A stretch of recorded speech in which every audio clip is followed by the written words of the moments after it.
Buenos días, señoritas y señoritos.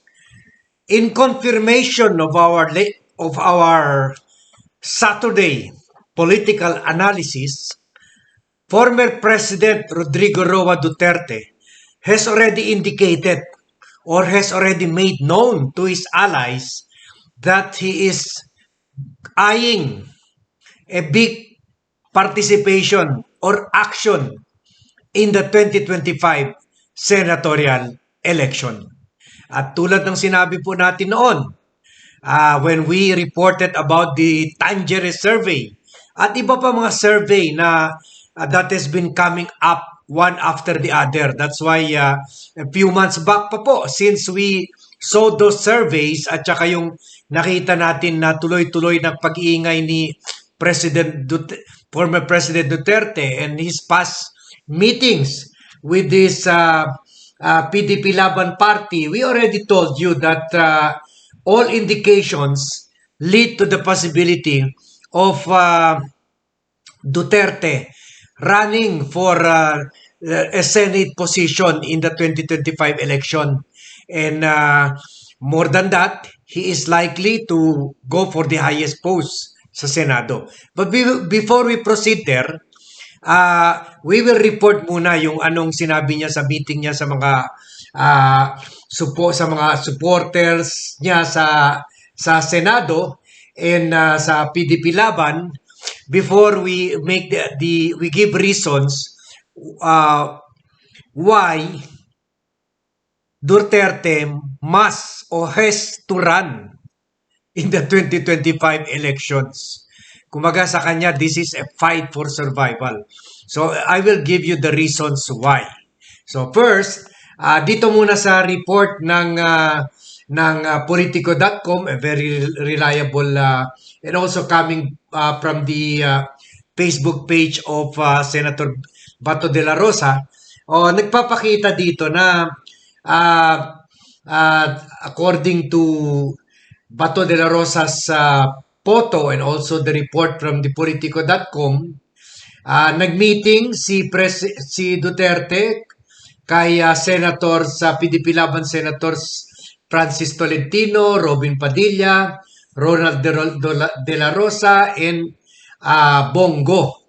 And dito sa meeting na ito, inanunsyo ni President Duterte na he is really eyeing a bigger role or a political play in the 2025 senatorial election. Sabi niya, and I quote, less physical activity, but politics is still, in the coming days, it will be my passion again. Especially ngayon, malapit ang eleksyon, Duterte said. Yan lang ang trabaho ko kasi, politika, sabi niya. So inamin naman niya na ito lang talaga ang alam niya sa buhay na to play politics. So there you have it. Andyan na yung confirmation natin that he is really going to play a strong role in the 2025 election. Now, what is that role? Before we proceed, kindly share, don't be selfish. Share the Blogcaster Armandin YouTube channel to friends and relatives and tell them to subscribe to the channel. Because dito sa channel, parating advance ang analysis natin. Kung hindi man scoop, kung hindi man break-in news or very sensitive information or analysis that is ahead and almost always coming true. So, kasama na dito. We were only talking about it last Saturday. So, bakit kailangan talaga siya tumakbo? So, he needs to run because as we said last Saturday, that is the only way, like his daughter, si Sarah, na medyo hindi talaga siya completely pwede ilaglag ni President Bongbong Marcos because she serves as Vice President. Kumbaga, she can really make trouble for Bongbong Marcos being Vice President. Not only because she's the daughter of former President Duterte, but she's really a power of her own as the second highest official in the country. So, dahil dito, medyo meron siyang shield from the International Criminal Court kung hahabulin na siya or maglalabas na ng summons or warrant of arrest laban sa kanya by the ICC in relation to the crime against humanity case na napilan sa kanya at saka ito mga ilan dito sa mga senators and President Duterte.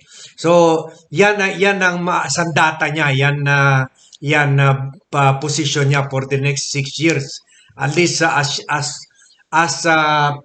she remains Vice President, baka hindi siya magalaw ng ICC. So, President Duterte needs that kind of shield too.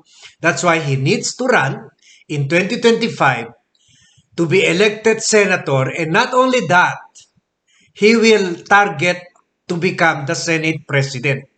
And the Senate President is the third highest official in the country. Ganyan po ang rankings niyan. Number 1 ang presidente. Kung namatay ang presidente, andyan yung vice president. Kung nawala yung vice president, andyan yung Senate President. Kung nawala yung Senate President, andyan yung House Speaker. And then the number 5 po, yung Chief Justice of the Supreme Court. So, yan po. And then down the line, andyan yung AFP Chief, andyan yung PNP Chief. So, mga diplomats rin. So, meron yan. Meron layer na yan na sinusunod. So, Duterte would eye the third highest position in the country because that will be his biggest shield. If ma-elect siya Senate President, he can be a power of his own. Hindi lang ex-president, kundi he will, di ba sinabi na, we blog earlier, sinabi na ni Senate President Subiri, he will not allow the arrest of Senator Bato de la Rosa and Senator Bongo while the Senate is in session. So yun lang, malaking sandata na yun. So right now, President Duterte is very vulnerable because he doesn't occupy a position in government. Citizen Duterte na lang siya. Another reason is the fact that to be Senate President, President Marcos will make it hard for ex-President Duterte can make it hard for President Marcos to let go of him or to push him towards the authority and towards the jurisdiction of the hold. Hindi siya maitutulak ni Marcos towards the hold of the International Criminal Court. The Criminal Court will have International Criminal Court, the ICC will have a hard time going after Duterte at Marcos mismo hindi siya ilalaglag because he is the third highest official of the land. He is the Senate President.